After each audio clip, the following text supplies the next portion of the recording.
Congress party ने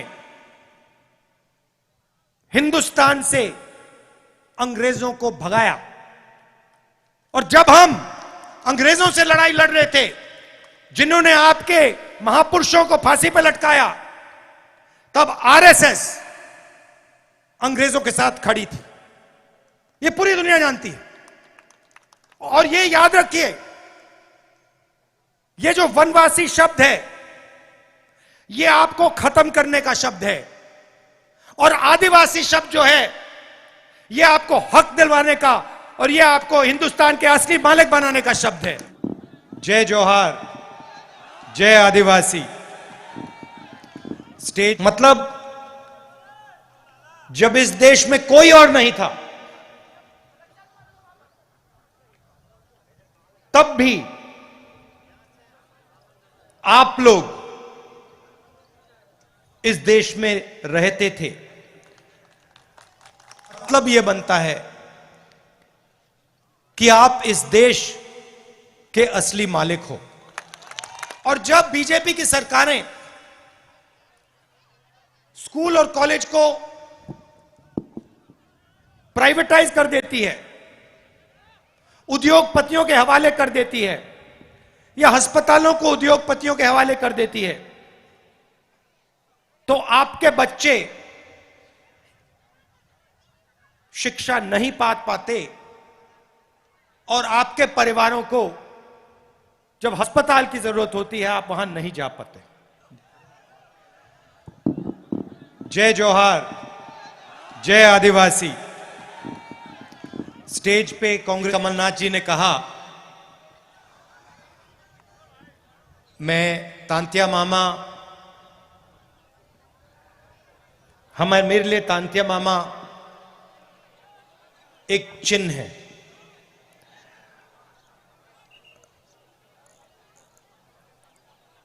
एक सोच है। एक व्यक्ति जरूर थे, मगर वो एक चिन्ह और एक सोच और एक विचारधारा भी थे। और उनकी विचारधारा के कारण, उनकी सोच के कारण मैं आज यहां आया हूं।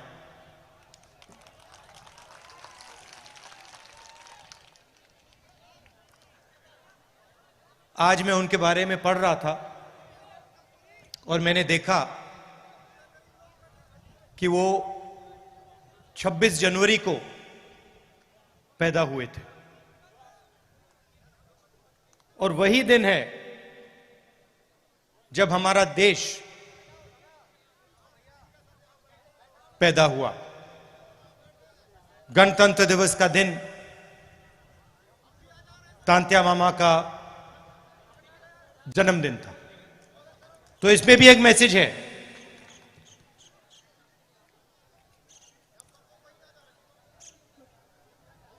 कुछ दिन पहले मैंने महाराष्ट्र में एक भाषण किया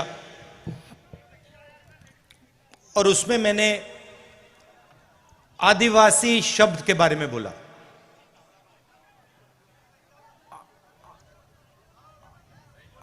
सही बोला? आदिवासी का मतलब जो हिंदुस्तान में सबसे पहले रहते थे। मतलब जब इस देश में कोई और नहीं था, तब भी आप लोग इस देश में रहते थे। अगर आप आदिवासी हो और अगर आप यहां सबसे पहले रहते थे, तो इसका मतलब यह बनता है कि आप इस देश के असली मालिक हो।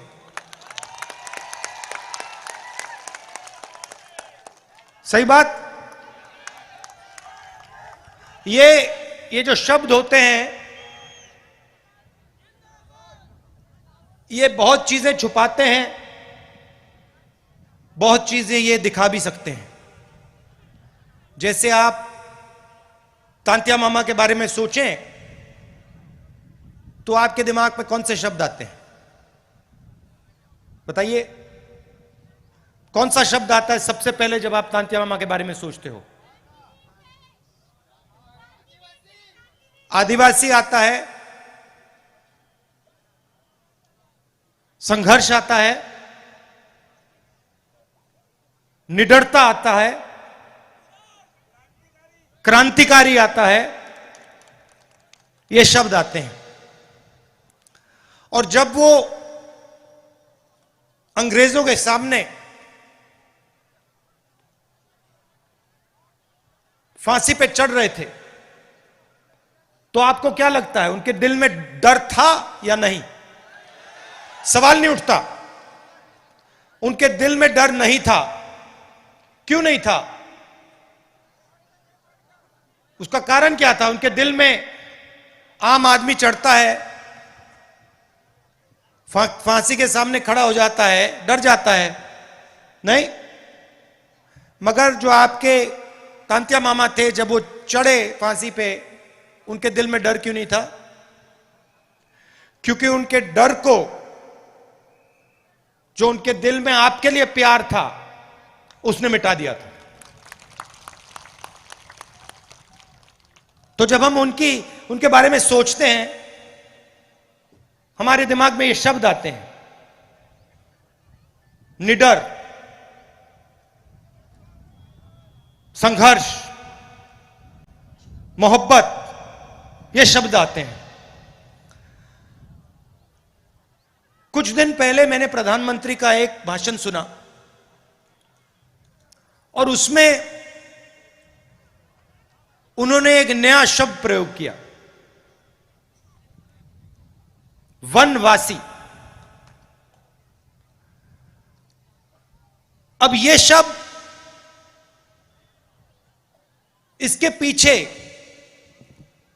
एक दूसरी सोच है। आदिवासी के पीछे सोच है कि यह देश के पहले मालिक आप हो। इसका मतलब, अगर आप पहले मालिक हो तो आपकी जमीन पर, जंगल पर, जल पर आपका हक होना चाहिए। मगर वहां रुकना नहीं है। आप असली मालिक हो तो आपको और आपके बच्चों को अधिकार मिलने चाहिए। आपको, अगर आपका बच्चा इंजीनियर बनने का सपना देखे, सरकार को आपकी पूरी मदद करनी चाहिए। अगर आप में से कोई डॉक्टर बनना चाहे, आपकी बेटी डॉक्टर बनना चाहे, उसकी पूरी मदद होनी चाहिए। क्यों? क्योंकि आप असली मालिक हो, आप पहले मालिक हो। तो सबसे पहला आपका काम होना चाहिए। मतलब जंगल तो आपका है, मगर जंगल के बाहर भी आपको अधिकार मिलना चाहिए। और जब बीजेपी की सरकारें स्कूल और कॉलेज को प्राइवेटाइज कर देती है, उद्योगपतियों के हवाले कर देती है, या अस्पतालों को उद्योगपतियों के हवाले कर देती है, तो आपके बच्चे शिक्षा नहीं पाते और आपके परिवारों को जब अस्पताल की जरूरत होती है, आप वहां नहीं जा पाते। जब बीजेपी पब्लिक सेक्टर को बंद करती है, रेलवेज को, बीएचईएल को प्राइवेटाइज करने का काम, बेचने का काम करती है, तो वो सीधा आदिवासियों को चोट मारती है। देखिए, मैं आपसे पूछता हूं, नोटबंदी से आपको फायदा हुआ या नुकसान? जीएसटी, नोटबंदी और कोरोना के समय जो सरकार ने किया, दलितों को, पिछड़ों को, आदिवासियों को, किसानों को, मजदूरों को उन्होंने चोट मारी। मैं भाषणों में कहता हूं ये पॉलिसियां नहीं थी, ये हथियार है। अब नरेंद्र मोदी जी एक नया शब्द लाए, वनवासी। इसका मतलब अलग है। सबसे पहला इसका मतलब यह है कि आप पहले मालिक नहीं हो, आप सिर्फ जंगल में रहते हो। पहला मतलब ये। दूसरा मतलब कि जंगल के बाहर आपको, वन के बाहर कोई भी आपको अधिकार नहीं मिलना चाहिए। और तीसरा मतलब जो आपको दिख रहा है, जहां भी हम देखें बीजेपी की सरकारें जंगल को उद्योगपतियों को दे रही है, जंगल काटे जा रहे हैं। आस्ते आस्ते आस्ते आस्ते आस्ते हिंदुस्तान में जंगल खत्म होते जा रहे हैं। सही बोला, गलत बोला? सही। तो तीसरा मतलब यह है कि जब इस देश से जंगल खत्म हो जाएंगे तो फिर आपके लिए इस देश में कोई जगह नहीं बचेगी।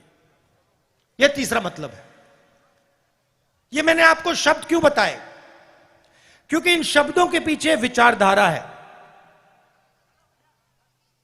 हम आदिवासी कहते हैं क्योंकि हम इस बात को मानते हैं कि आप हिंदुस्तान के असली और पहले मालिक हो। वो वनवासी कहते हैं क्योंकि वो आपके सारे के सारे अधिकार आपसे छीनना चाहते हैं और आपको यह याद नहीं दिलाना चाहते कि आप ही इस देश के पहले और असली मालिक हो। तो सबसे पहले मैं चाहता हूं कि ये जो बीजेपी के लोगों ने आपके ऊपर अपमान किया है, ये जो शब्द इन्होंने आपके लिए प्रयोग किया है वनवासी, इसके लिए ये आपसे माफी मांगे। हाथ जोड़ के हिंदुस्तान के आदिवासियों से ये माफी मांगे और उनसे कहें कि आप वनवासी नहीं हो, आप आदिवासी हो और आप हिंदुस्तान के पहले मालिक हो और हम आपको जो भी अधिकार चाहिए वो हम आपको देंगे। और दूसरा काम, माफी मांगने के बाद, पहले नहीं, माफी मांगने के बाद दूसरा काम, जो ये आपसे जंगल छीनते हैं, जो हम पैसा कानून लाए, जमीन अधिग्रहण बिल लाए, फॉरेस्ट राइट एक्ट लाए, इन 3 कानूनों को ये जो कमजोर करते हैं और आपकी जो जमीन है जो आपसे छीनते हैं, आपका जल है, आपका जंगल है जो आपसे छीनते हैं, वो आपको वापस देने का काम शुरू कर दें। और अगर ये नहीं करेंगे तो जैसे ही हमारी यहां सरकार आएगी, हम आदिवासी शब्द का प्रयोग करेंगे और जो आपके हक हैं एक के बाद एक आपको देना शुरू कर देंगे। और जो आपकी जमीन है उसका अधिकार, जल और जंगल का अधिकार आपको वापस देना शुरू कर देंगे। आप जानते हो कि आदिवासियों के खिलाफ सबसे ज्यादा अत्याचार मध्य प्रदेश में होता है। पूरा मध्य प्रदेश का आदिवासी जानता है कि अगर किसी प्रदेश में आदिवासियों के खिलाफ अत्याचार होता है तो उस प्रदेश का नाम मध्य प्रदेश है। ऐसा प्रदेश हमें नहीं चाहिए। हमें आदिवासियों को इज्जत देने वाला प्रदेश चाहिए, आदिवासियों को रक्षा करने वाला प्रदेश चाहिए। और ये जो वनवासी शब्द है, इसका प्रदेश हमें नहीं चाहिए। आप सब आए, प्यार से आपने मेरी बात सुनी और आपने मेरी बात बहुत अच्छी तरह समझ ली है। मैं आपके चेहरे देख रहा हूं, आपको बात समझ आ गई है, सब समझ गए हैं। ये जो बीजेपी की विचारधारा है, याद रखिए, अभी हम तांतिया मामा की बात कर रहे हैं। एक सेकंड भाई, तांतिया मामा की बात कर रहे हैं। तांतिया मामा को फांसी पे किसने चढ़ाया? अंग्रेजों ने, सही? और आरएसएस ने अंग्रेजों की मदद की, यह पूरी दुनिया और हिंदुस्तान जानता है। तो याद रखिए, अंग्रेजों ने तांत्या मामा को फांसी पर चढ़ाया, मगर आरएसएस की विचारधारा ने उनकी मदद की। यह भी मत भूलिए, वनवासी शब्द के पीछे यह भी सोच है, और यह सिर्फ तांत्या मामा जी के साथ नहीं किया गया, यह बिरसा मुंडा जी के साथ भी किया गया। इन दोनों महापुरुषों ने आदिवासियों की लड़ाई लड़ी, अंग्रेजों से लड़ाई लड़ी, और कांग्रेस पार्टी ने हिंदुस्तान से अंग्रेजों को भगाया।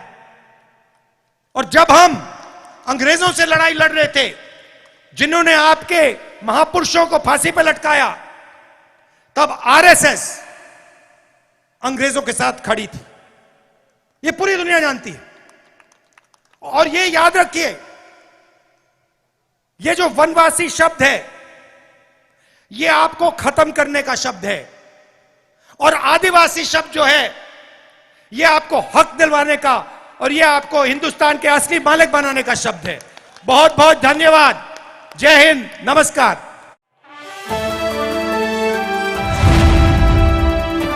द इंडियन खबर, सच आपके सामने।